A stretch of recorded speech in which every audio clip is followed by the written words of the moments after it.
All right, welcome into the DMG Third and Wrong YouTube channel. DMG is Dylan Mike Gage, but today it's just your boy Dylan again.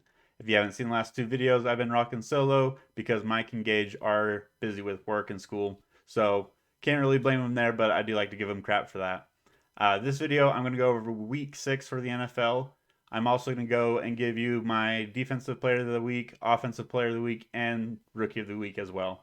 But before we get into everything, please drop a like, a comment, and subscribe if you haven't already. If you have, we really appreciate that. But all that just helps us out to keep moving forward. But let's get into the rest of it.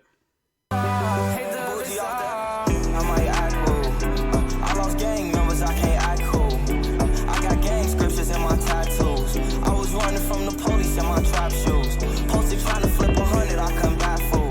Come from nothing, but I blossom to a tycoon. Betrayal scars, case I think about them stab wounds. We might not catch him today, but he gon' die soon.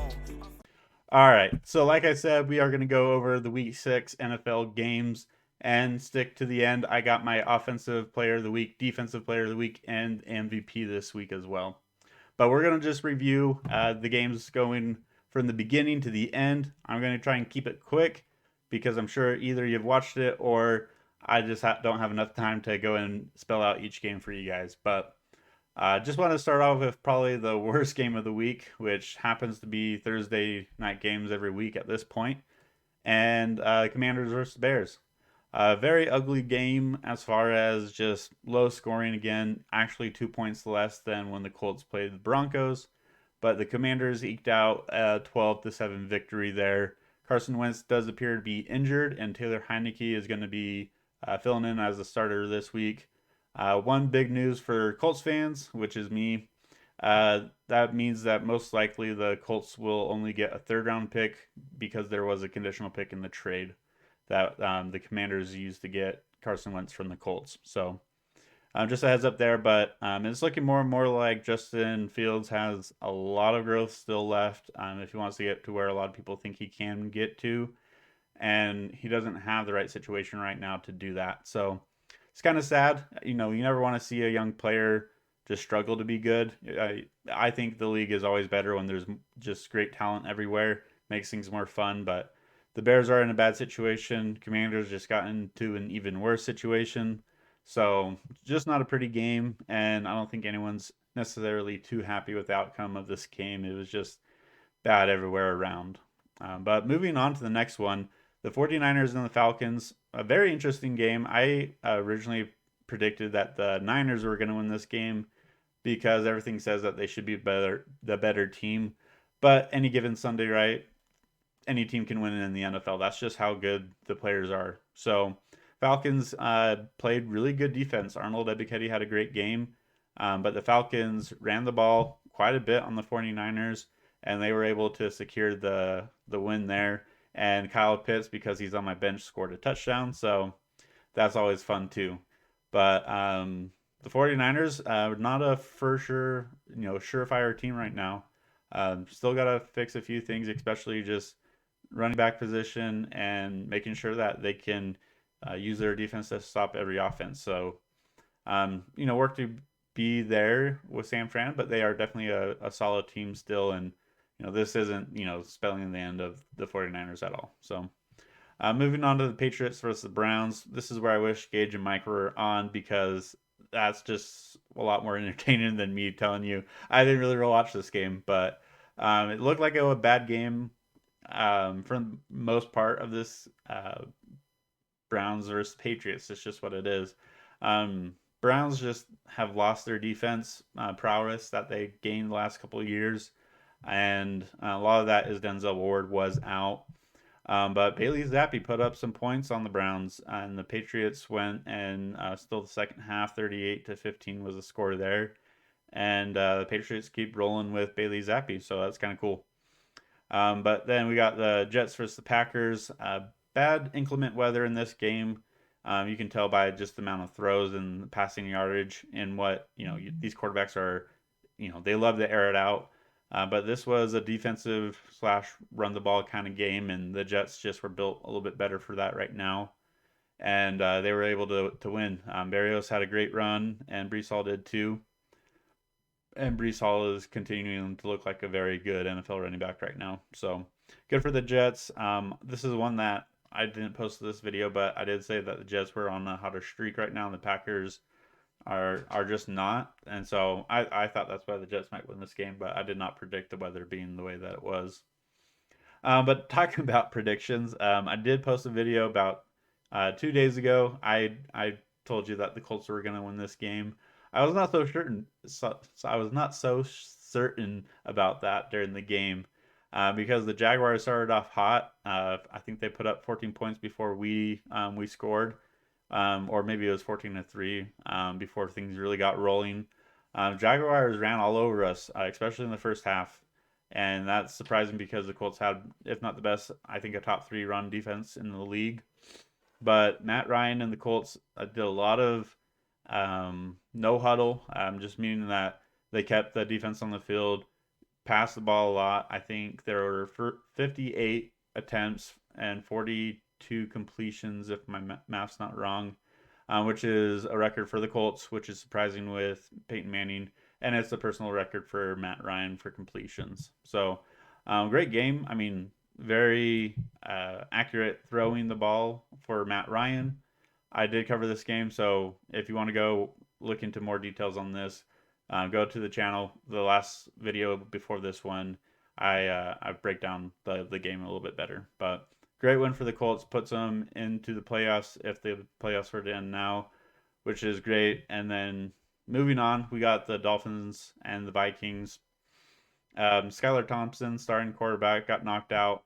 Teddy Bridgewater, who is normally the backup, came in, played backup again. But the Dolphins just couldn't get anything really going. The Vikings did have some struggles in this game, but they ultimately just played the better game and won, even though they had the hotter sideline. So moving on, Bengals came back in comeback fashion. Beat the Saints. They went with shotgun, I think, in all but 2 passes for the game, or maybe even just 2 snaps in the game. But it just shows that they do have issues on the offensive line, but they were able to change the game plan here a little bit to shake it up. And it was just enough to beat the Saints, but they still have a lot of work to do if they want to get back into the Super Bowl like they were last year. And then moving on to one of the, I wouldn't say bigger surprises, but it's starting to be less and less more. Sorry, it's starting to be more and more less surprising that the Giants are a good team this year. I keep saying every week that Brian Daboll is a great coach, and glad to see him doing good here with the New York Giants. But I think the bigger story is Wink Martindale, who was the defensive coordinator for the Ravens, bottled up Lamar Jackson very well, and the defense came up with 2 clutch plays near the end, forced Lamar Jackson to give up the ball, and they capitalized on it. Daniel Jones has played well enough to stay a starter for that team, which is great. But I think, just another story of this is the Ravens, give up another fourth quarter lead. And they're doing so with not scoring in the fourth quarter and giving up a lot of points in the fourth quarter. So something to keep your eye on about that with the Ravens. I do think that they're still a great team and they can get back into the playoffs, but they got to change something. And I think the Ravens are an organization that can change, but right now it's just not looking great. It's not what you hope for if you're the Ravens fan. So yeah, but moving on, Buccaneers versus Steelers. Steelers came into this game with a lot of injuries in their DB room, which is scary when you're going up against Tom Brady. But it worked in their favor somehow, and Buccaneers only put up 18 points. Mitchell Trubisky came in and played savior for the Steelers, and after Kenny Pickett was carted off, or maybe just walked off, I forget. But Chase Claypool played a hell of a fourth quarter, and the Steelers, put up enough points to outscore Tom Brady, which is surprising. So, a good win there for the Steelers. Steelers are a tough organization, so I'm not too surprised, but most people suspected the Buccaneers to win that game. And then moving on, this is one of the more predictable scores, at least. Rams beat the Panthers, and Steve Wilks kicked Robbie Anderson out of the game.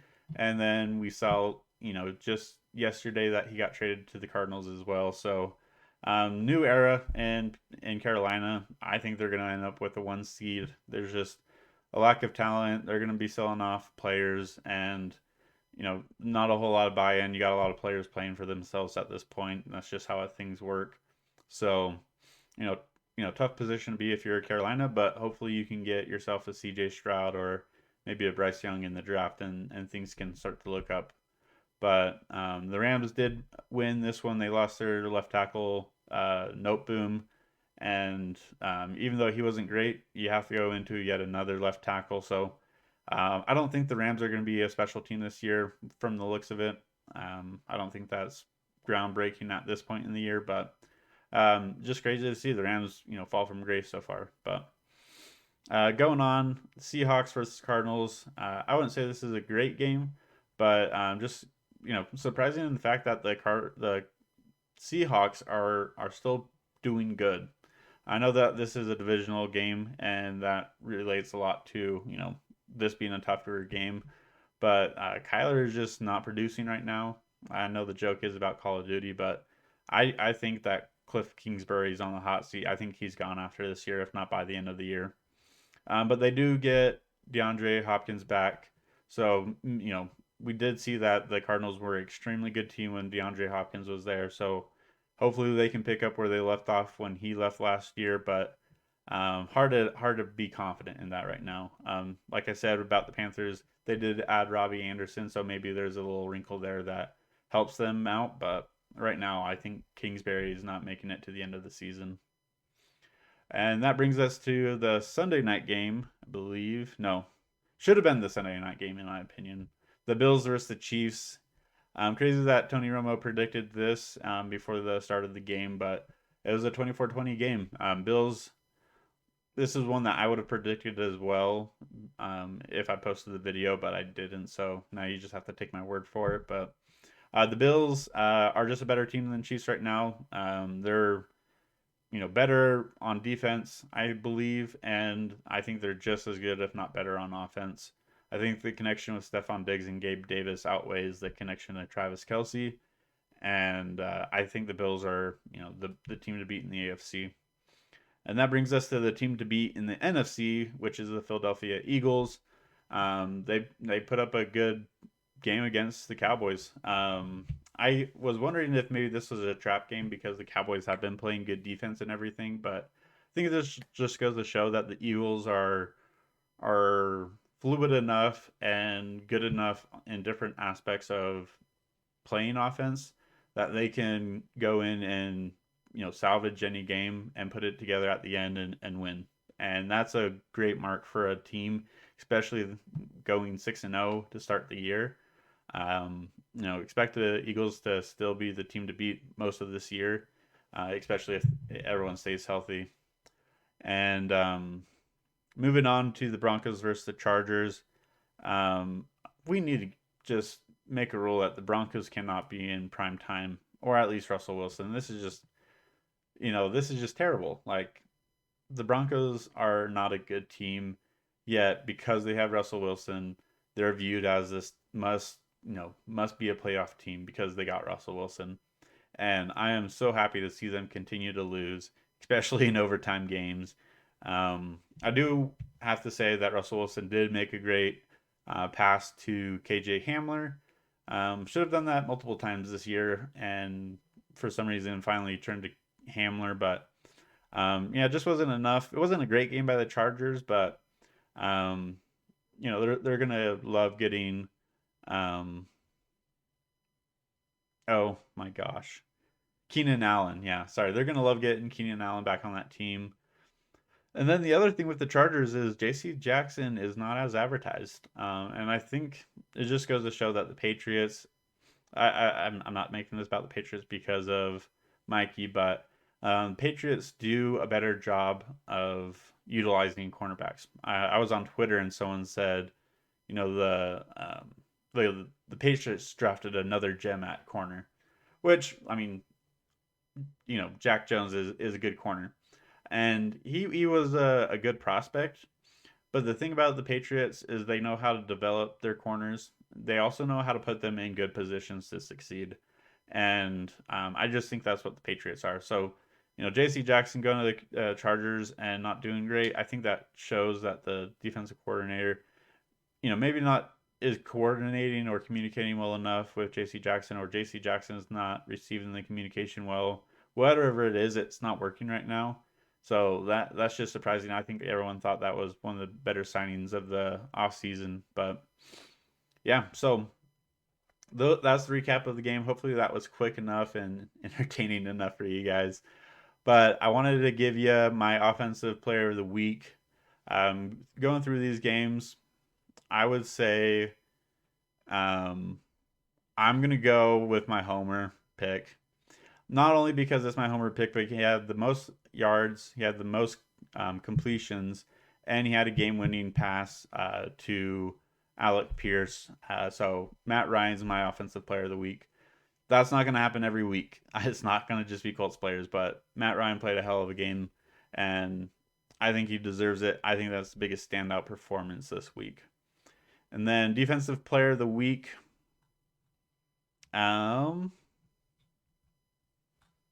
Okay, this is gonna be tough. I want to say Sauce Gardner, cornerback. I think he had 3 pass breakups, and I think he almost got another interception. I think it might have came back, if I'm not mistaken. I probably am, so sorry. But Sauce Gardner is, as advertised, if not better. I think a lot of people assumed like, oh yeah, he probably would get a touchdown score on him, but at this rate, he's not. He's not giving up any TDs or anything like that. So take that away from the rookie of the week conversation, because I'm not going to double dip. That's just not fair. But I'm going to say rookie of the week. I think you got to go Bailey Zappi. Second start, second win. Played poised, had 2 touchdowns, and I think he had a great touchdown pass to Tyler Thornton, if I'm not mistaken. No, that was a 2-yard pass. But yeah, no, Bailey Zappi is playing better than I expected. I'm pulling up his stats now: 24 for 34, 309 yards, 2 touchdowns, no interceptions, no turnovers or anything like that. Just playing composed and just executing. So I think that Mac Jones should be the starter there the rest of the year when he comes back and is healthy. But what a great backup you have with Bailey Zappi there. That's awesome. But that wraps up this recap. I'm going to be posting a preview for week 7, so look out for that. But before you go, drop a like, comment, and subscribe. I know I've already said that twice now, but it does really help us out and keeps us going, putting out more content for you guys. But other than that, take care. Hope you have a good rest of your day.